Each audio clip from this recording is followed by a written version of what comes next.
प्रधानमंत्री नरेंद्र मोदी आज करेंगे अपने संसदीय क्षेत्र वाराणसी का दौरा। इस दौरान प्रधानमंत्री एक रैली को संबोधित करेंगे। प्रधानमंत्री समेकित विद्युत विकास योजना का भी उद्घाटन करेंगे। वहीं काशी हिंदू विश्वविद्यालय में एक ट्रॉमा सेंटर की शुरुआत करेंगे।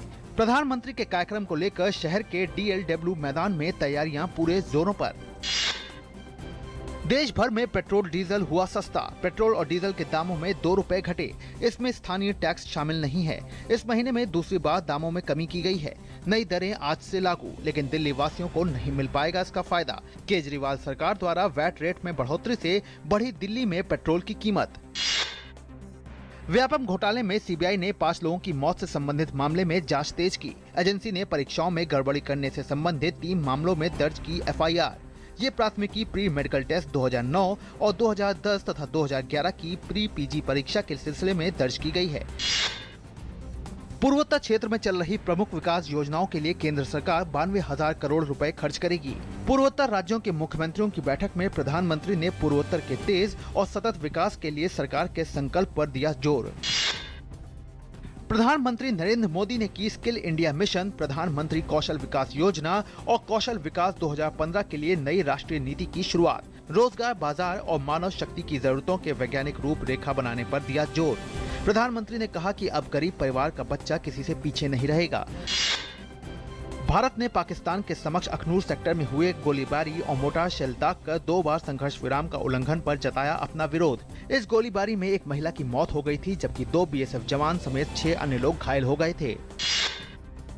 प्रधानमंत्री नरेंद्र मोदी की अध्यक्षता में हुई नीति आयोग की संचालन परिषद की दूसरी बैठक में भूमि अधिग्रहण के अलावा गरीबी, स्वास्थ्य व केंद्र प्रायोजित योजनाओं पर जोर। परिषद के अंतर्गत नीति आयोग के तहत मुख्यमंत्रियों के 3 उप समूहों और 2 कार्यबलों के कामकाज की भी समीक्षा की योजना। नीति आयोग की बैठक की जानकारी देते हुए वित्त मंत्री अरुण जेटली ने कहा कि राज्यों ने जमीन अधिग्रहण विधेयक पर अपने विचार रखे और इस मामले में राज्यों को अपनी जरूरत के मुताबिक जमीन अधिग्रहण कानून बनाने देने की राय सामने रखी। बैठक में 16 राज्यों के मुख्यमंत्रियों ने हिस्सा लिया। बिहार में एनडीए आज से अपने संयुक्त प्रचार अभियान की शुरुआत करेगी। पटना स्थित गांधी मैदान में एनडीए के नेता लोगों को संबोधित करेंगे। इस अवसर पर भाजपा के राष्ट्रीय अध्यक्ष अमित शाह भी मौजूद रहेंगे। आगामी बिहार विधानसभा चुनाव के मद्देनजर भाजपा और उसके समर्थित पार्टियां पूरे जोर शोर से चुनावी रणनीति बनाने में जुटी हैं। अब एम्स पहले से और ज्यादा स्वच्छ और हरा भरा दिखाई देगा। इसके लिए केंद्रीय स्वास्थ्य मंत्री JP नड्डा ने स्वच्छ और हरा एम्स अभियान की शुरुआत की है।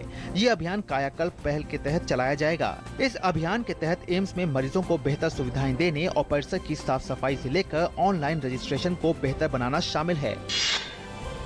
समाज सेवी अन्ना हजारे भूमि अधिग्रहण विधेयक और सैनिकों के लिए एक रैंक एक पेंशन यानी OROP योजना को जल्द लागू करने की मांग को लेकर 2 अक्टूबर को अनिश्चितकालीन हड़ताल शुरू करेंगे। उन्होंने कल अपने पैतृक गांव रालेगढ़ सिद्धि में पूर्व सैन्य अधिकारियों से मुलाकात की और उनसे सलाह मशवरा किया कि किस रूप में सरकार के समक्ष 1 रैंक 1 पेंशन का मुद्दा उठाया जा सकता है।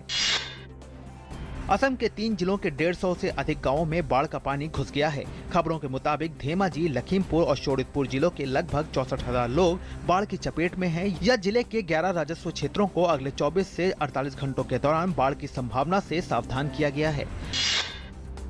दक्षिणी यमन के अदन शहर में सरकार समर्थित सैनिकों और हूती विद्रोहियों के बीच भीषण लड़ाई जारी। सऊदी सरकार के नेतृत्व में गठबंधन सरकार ने पड़ोसी शहर मुअल्ला में हवाई हमले किए। खबरों के मुताबिक गठबंधन सेना की मदद से लड़ाकों ने मुअल्ला पर कब्जा कर लिया है और हूती विद्रोहियों को पीछे धकेल दिया है। अदन शहर में हो रहे नुकसान से हूती विद्रोहियों को बड़ा झटका लगा है। ग्रीस के सांसदों ने यूरोपीय संघ की बेलआउट से जुड़ी कड़ी शर्तों को मंजूरी दे दी है। वोटिंग के दौरान प्रधानमंत्री अलेक्सिस सिप्रास ने दोबारा कहा कि वे शर्तों से सहमत नहीं हैं, लेकिन इसके अलावा कोई विकल्प भी नहीं है। इस बीच उप वित्त मंत्री नाडिया वालावानी ने अपने पद से इस्तीफा दे दिया है। ग्रीस को 86 अरब यूरो की मदद मिलनी है। इस बीच संसद के बाहर आर्थिक सुधारों का विरोध करने वालों और पुलिस के बीच झड़पें हुई। कुछ प्रदर्शनकारियों ने पुलिस पर पेट्रोल बम फेंके और पुलिस को आंसू गैस के गोले छोड़ने पड़े। प्रवर्तन निदेशालय ने IPL मैचों में तथाकथित सट्टेबाजी के सिलसिले में मुंबई और दिल्ली में 3 संदिग्ध सट्टेबाजों को किया गिरफ्तार। गिरफ्तार किए गए सट्टेबाजों में दिल्ली के अमन कपूर और आशीष ग्रोवर शामिल हैं, जबकि मुंबई से परेश भाटिया को गिरफ्तार किया गया है, जिसे 5 दिन की रिमांड पर प्रवर्तन निदेशालय को सौंपा गया है। इन तीनों को ट्रांजिट रिमांड पर अहमदाबाद भेजा जा रहा है। इन संदिग्ध सट्टेबाजों पर विदेशों की एक वेबसाइट के द्वारा भी सट्टेबाजी करने का संदेह है।